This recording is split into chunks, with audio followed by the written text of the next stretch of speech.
and a winter storm watch for some of our viewing area. We'll let you know what to expect and how much snow we could see in your 3 Live weather forecast. But first, your news at 6 starts right now. There's no all of a sudden to about any of this. He knows it, I know it, and we all know it. General Parker is off the ballot. Tonight, the felon is targeting the Peoria mayor. Plus, job losses could be coming to a McLean County school district. She was given the gift of mobility. Thanks to Easter Seals. Thanks to Easter Seals, yeah. And this family is giving back to Easter Seals after the organization changed their daughter's life. Taking action for you.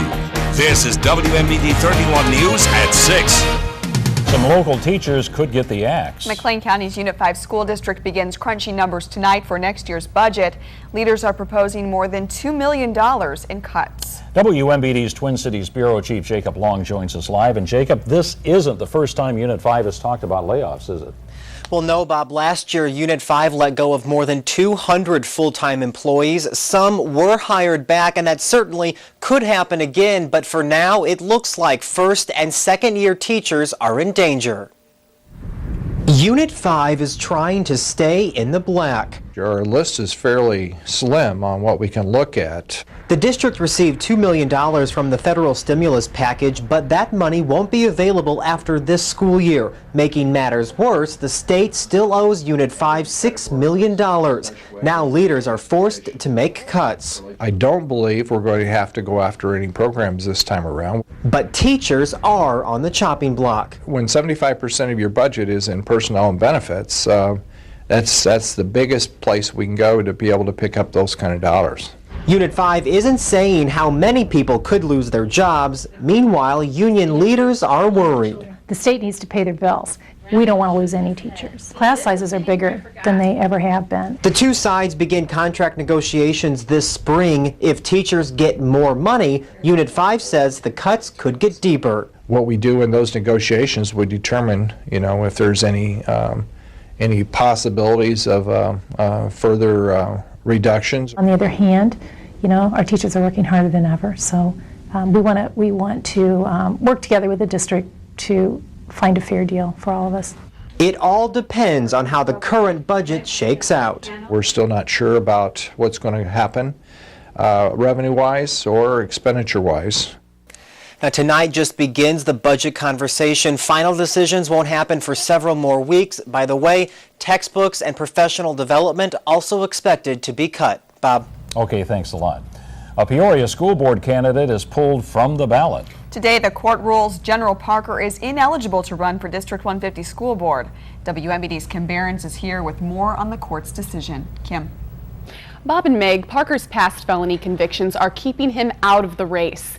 Illinois law says school elections are governed by the state election code.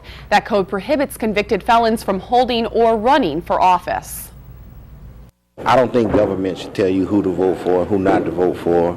I think it should be left up to the will of the people. I mean, that's what government is supposed to be for, the government of the people, by the people, and for the people. It shouldn't be a government of Kevin Lyons. A disappointed but determined General Parker leaves court on a mission to seek out the public's opinion of Wednesday's ruling, which he believes is unjust. Make a couple of phone calls, get some reactions, see if the support is out there. If the people of the 2nd District don't want me to represent them, then it's a moot point. According to the election code, Parker must be pardoned for his past felonies in order to run for office. Back in the 80s, he was convicted in 2 states of felonies, including car theft and carrying a concealed weapon. He's not eligible because of his convictions in the past. Period. End of story. State's Attorney Kevin Lyons says he took action to get Parker off the ballot before the issue got into the voters' hands, a situation that could result in bigger problems if Parker would have won the seat. We would have to declare the ineligible person ineligible after the election and then have another election. That's a disservice to the public. And it's not like I committed murder or anything, but I'm being prosecuted and treated like I am a murderer because I got to pay for this for the rest of my life, and I don't think that's fair. How much time has to go by before someone's forgiven for something that they've done? Because we've all done something crazy at some point in our lives when we were young, but it's like, how long do you pay for it? That's the killer part for me. Parker says with public support, he'll fight back. Lyons welcomes the challenge in spite of the ruling. You are ineligible for the ballot. You're not on the ballot. You want to start it again?